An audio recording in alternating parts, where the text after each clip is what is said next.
Halo teman-teman semua, kembali lagi di channel Gapi Lapan. Nah, di video ini kita ingin cerita sedikit mengenai si ikan topas betina, dimana kemarin ini kita sempat videoin ya. Kita sempat videoin ikan topas betina yang hamilnya cukup lama teman-teman. Mungkin bisa 1,5 bulan bahkan lebih. Jadi anaknya itu di perut dirawat banget ya, nggak dikeluar-keluarin. Kita rawat dengan baik, pokoknya ya sabar-sabar aja gitu, karena memang kadang-kadang namanya ikan gapi melahirkan tuh waktunya itu sulit kita prediksi, jadi nggak ada gambaran pastinya gitu loh. Jadi kita rawat sampai bener-bener perutnya itu gedenya itu gede banget teman-teman. Jadi bener-bener kita penasaran banget jumlah anakannya itu ada berapa dari perut yang segede gitu teman-teman. Nah jadi hari ini kebetulan ikan gapi tersebut melahirkan. Jadi ini topas bom-bom teman-teman. Jadi kita yang kasih lihat ke teman-teman kurang lebih anakannya ada berapa dan seperti apa cara kita merawat si bom-bom tersebut sampai bisa menghasilkan anak yang begitu banyak tentunya. Yuk kita cek si bom-bom. Teman-teman, ini kumpulan-kumpulan ikan betina yang sedang dalam posisi hamil, dan si topas bom-bom itu ada di posisi ini. Nah, ini kebetulan anakan-anakan dari sini udah dipindahkan ke sini ya. Jadi karena kita khawatir bakal ada kanibalisme, karena memang ikan gapi jenis albino tuh paling sering yang namanya kanibal. Jadi ini udah kita pindahin. Nah, ini kita bakal coba hitung dan kasih lihat ke teman-teman. Sorry. Jadi kita akan hitung, kasih lihat ke teman-teman jumlahnya ada berapa ya ini ya. Nah, sembari kita ingin kasih lihat juga bagaimana cara kita merawat si bom-bom ini nih. Nah, ini ya indukannya tuh udah mulai, bukan udah mulai sih, udah kempes sih tentunya. Mana ya? Nah, tuh indukannya udah kempes ya posisinya. Jadi dalam posisi dia hamil, dia nggak terlalu banyak kita lakukan pergantian air.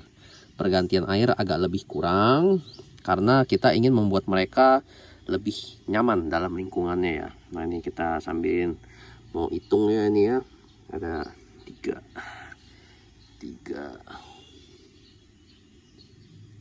Jadi kalau saya rasa sih jumlahnya cukup banyak ya di sini ya teman-teman ya. 3, 4. Ini kita keluarin aja biar nggak mengganggu, karena nggak perlu ada itu. 4.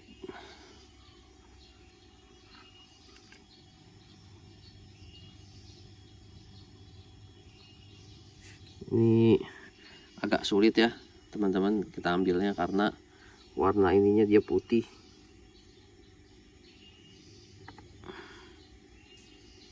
4, 5, 6, 7, 8, 9. 9.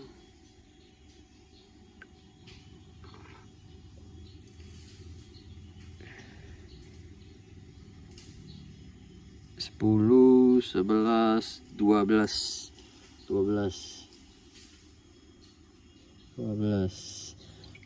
Kelihatannya kita bakal skip aja prosesnya ini. Nanti kita akan kasih lihat ke teman-teman ketika dia udah dipindahkan semua ke dalam ini ya, rice cooker ajaib. Nanti kita bakal kasih lihat setelah udah dipindahkan.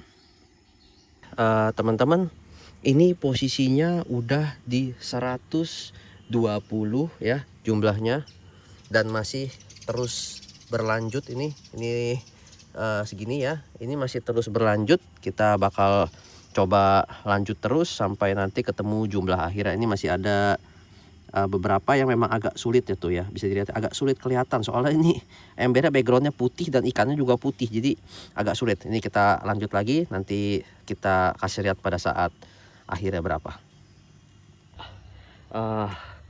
Udah selesai teman-teman, cukup pegel nih kaki ya. Kita duduk terus begini, kita ngitung anakannya. Ini hasil anakannya. Wah, gila, luar biasa teman-teman. Seumur-umur saya memelihara ikan gapi, baru kali ini saya bisa mendapatkan anakan sebanyak ini teman-teman. Ini kita udah hitung total anakannya, jumlahnya 178 teman-teman. Bayangkan dari satu indukan hasilnya 178. Itu yang terhitung ya, maksudnya mungkin ada yang dimakan induknya mungkin, tapi dari total keseluruhannya segitu anakannya. Jadi kalau menurut pendapat saya pribadi, nggak mustahil untuk bisa membuat jumlah anakan yang mungkin lebih banyak lagi dari ini. Yang terpenting adalah bagaimana cara kita bisa menjaga genetik si ikan tersebut tentunya teman-teman. Contohnya gini sih kalau gambaran kita ya. Kenapa kalau saya bilang ini pengaruh dari genetik? Kita ngomong manusia deh, genetik manusia. Manusia yang bisa memiliki dalam satu kandungan, misalkan dia bisa memiliki 3 anak atau mungkin bisa mendapat anak kembar gitu. Itu nggak semua genetik loh, dia bisa menghasilkan anakan seperti itu. Jadi begitu juga dengan ikan. Untuk bisa menghasilkan jumlah anakan yang bisa banyak begini, itu genetik berperan penting. Diikuti kemudian dari perawatannya tentunya teman-teman. Nah, untuk perawatan sendiri teman-teman lihat ya, meskipun dia masih baby, bisa dilihat ya bentuk badannya tebel-tebel itu, kasar-kasar ya burayaknya itu ya, bukan burayak halus, dan gerakannya ya gesit-gesit semua, seger-seger. Ini tentunya kita bantu dengan suplemen nitro pada saat mereka kehamilan ya, pada saat indukan itu hamil, kita bantu suplemen nitro biar nantinya nutrisi dan zat-zat yang ada pada nitro tersebut masuk ke dalam si burayak-burayak ini. Dan nantinya pada saat pembesaran si burayak-burayak ini juga dia kita kasih asupan nitro juga biar memiliki pondasi yang kuat pada saat mereka dewasa hingga besar dan kemudian bisa beranak pinak lagi tentunya.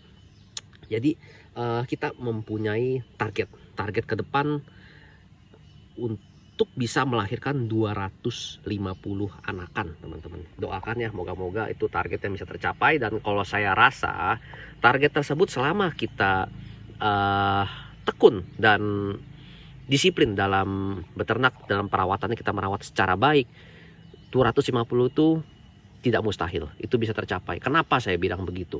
Karena topas bom-bom ini topas bom-bom ini ukuran badannya memang besar teman-teman, tapi tetap lebih besar AFR sumo ya, tetap lebih besar AFR sumo. Jadi kemarin yang sempat kita videoin AFR sumo dengan total anakan 140 ya kalau nggak salah ya, itu badannya bisa dibilang 1,5. Ini 1 berbanding 1,5 dengan yang tadi topas bom-bom itu ya. Dimana topas bom-bom 1, si AFR sumo itu 1,5-nya. Jadi lebih gede. Tapi memang ukuran perutnya teman-teman, yang si bom-bom ini kayak gede banget. Sedangkan yang si AFR sumo itu ya perutnya ya gemuk nyantai aja, nggak sampai gede banget. Jadi kita pengen mencoba bikin si AFR sumo dengan perutnya yang gede banget. Saya rasa 250 itu masuk, moga-moga ya. Sama berikutnya yang teman-teman, fakta yang unik yang perlu teman-teman ketahui di sini. Ini anakan jumlah banyak ini merupakan jackpot. Jackpot bukan dari jumlah anakan teman-teman, tapi jackpot dari kualitas tentunya. Karena ini pengalaman saya pribadi. Ketika jumlah anakan bisa menghasilkan segini banyak dengan ukuran yang kasar begini teman-teman, ini anakannya kebanyakan anakan bagus. Jadi hasil kualitasnya kualitas bagus, bukan banyak rejectnya ya, semakin banyak rejectnya, enggak. Itu juga yang terjadi pada saat kita beternak yang si AFR sumo yang 140 sekian kalau nggak salah waktu itu. Nah itu juga anakannya banyak yang bagus-bagus teman-teman. Jadi bukan berarti semakin banyak anakannya semakin jelek, enggak. Jadi kualitasnya banyak yang bagus-bagus teman-teman. Jadi moga-moga dengan perawatan kita yang lebih intensif, ini juga si Bom-bom ini bisa kembali dia memproduksi. Kalau waktu itu si AFR Sumo cuma 1 kali produksi yang segitu banyak, moga-moga ini masih bisa produksi. Dan perlu teman-teman ketahui bahwa si bom-bom ini udah masuk ke siklus keduanya.